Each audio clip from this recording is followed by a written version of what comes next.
and I think it's God did not let us Let you down. down at all. Yeah.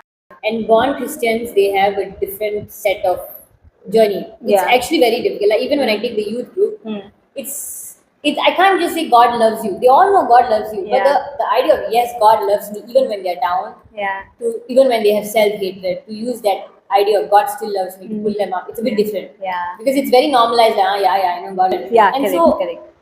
how did God intercede in your life? Yeah, I gave my testimony that Yeah, on yeah, you Sunday. did, right? I It's think that the is like the pivotal moment of my life, like after marriage. I mean, there was one other pivotal moment which I didn't share, but that was when I was in 12th grade. Okay. So that is because until then I felt like, what do you say? I saw God as this kind of like a rigid father, like, a strict principle kind, like, oh, you So have you to knew do. that there was this God, Yeah. but this God is like fully disciplined. Yeah, like in a legalistic way. Okay, I saw God in a legalistic way, not like a loving father, maybe. I think once I went to college and I did not have a good friendship with one of my friends in college. Like, I had a lot of fights and all that. So during that time, I kind of started to get the sense that, okay, God is a loving God. People say, no, oh, you're going through depression, that means you must have done something really bad. Like the karma thing, right? I think even Christians do that, like, and they put this thoughts in you, like, oh, okay, the reason why you're not so blessed is because you're not up to the mark. Those, I think Satan brings Yeah, all yeah, that yeah. things. I think I was able to break from that in one point of my life, but after that, to say that I started to have an intimate relationship, like I understood God as this, not only as a friend but also this holy God. He's so holy that he came down to my level and accepted me, the sinner. To understand that humility, that humbleness, I think this, where I shared my testimony, that was the other pivotal moment. Yeah, Okay. for me, like, yeah, when I went through miscarriage, and doctors also like, because after I went through miscarriage, I had this like, I don't know, subconscious thing. It's okay. Maybe this medicine will help. This medicine will help. But there came a moment where nothing was helping. Nothing was helping. Like, that was when I broke down. Like, because as a human, you feel like it's okay. It's still this. There's got to be something. Yeah. But then when you try everything, and you're like, okay, actually, there's no hope. Like, I'm in darkness, and you run to God, right?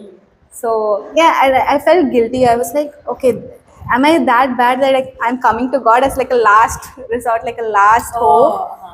But yeah, I did feel that. I'm like, that's quite bad of me. I think I'm not a good person. See, I'm coming to God as a last. I should have gone to Him first, even before. And all the thoughts were there. Yeah. But I could feel God not being judgmental. Like, He wasn't like, you can feel it like with some Like he people. wants you to come to Yeah, him. like it's not judgment. It's not like, see, I told you, right? Like, He did not have that. Yeah. Like, so I went to this one meeting after I had this miscarriage, which was organized by my church in Pune. So there was one lady who came to preach, and she said one statement. I felt like sometimes God speaks to you through people, right? It was the right time for me.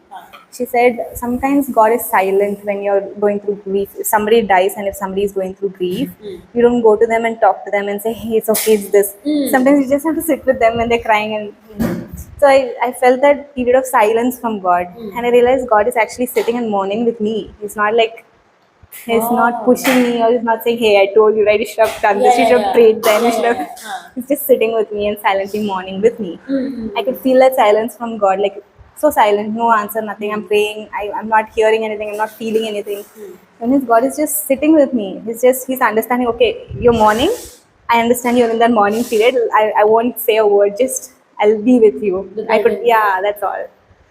So that's when I was like, okay, I mean, this God is so holy. Like, I had this one supernatural moment when I was praying, and I could see this bright light and heaven, like all the angels are praising Him and all that. It's such a holy feeling. Like, this holy God is coming and sitting with me to mourn with me. Like, all that, like the feeling of humbleness, humility came. So that was another pivotal moment where I saw God not only as a friend who understands me, but also this God. He's so holy, right? Like, He came down for me. Like, that feeling of like, the whole Graciousness of God. and the whole the cross. The way you look at the cross is different now, right? Like, oh yeah, he died for me. Like, okay, we know, Like yeah, it he very, died for very, me. yeah, but Yeah, it becomes very personal, personal, now. correct, correct, yeah. Like for Okay. me, he died, and he's sitting with me. Like he doesn't have to do that. Like Mm. that feeling. Yeah, that Okay. was another pivotal moment, and I think that was a deeper relationship in a way. Yeah. Okay. Yeah, like I said on Sunday, Mm. like yeah, sometimes you feel like, oh, you encountered all this, but my life is still the same. Like I'm still feeling the same things, sad and all these things. As I said, like yeah, you still sometimes this world is broken. You're still going to feel pain, but what's different now is that now I have a track record with God, right? Like He came to me during Mm. that time, Yeah. so I know when I go through something like Again. difficult, I know what God is capable of. So that is what is different now. Like that, my relationship is Okay. stronger. So now I can. It's stronger in the sense it's stronger enough to trust Him the next time again.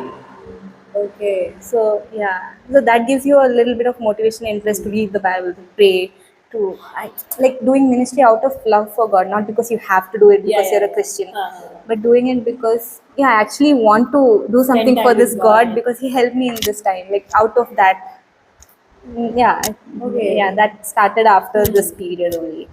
Wanting to Yeah, do something for God because He was yeah, present for me when I needed Him. yes, not because I have to do it because I was born a Christian. Mm-hmm. Yeah, so that Wow, that's mentality, a that very shift good. was different. Yeah. Yeah.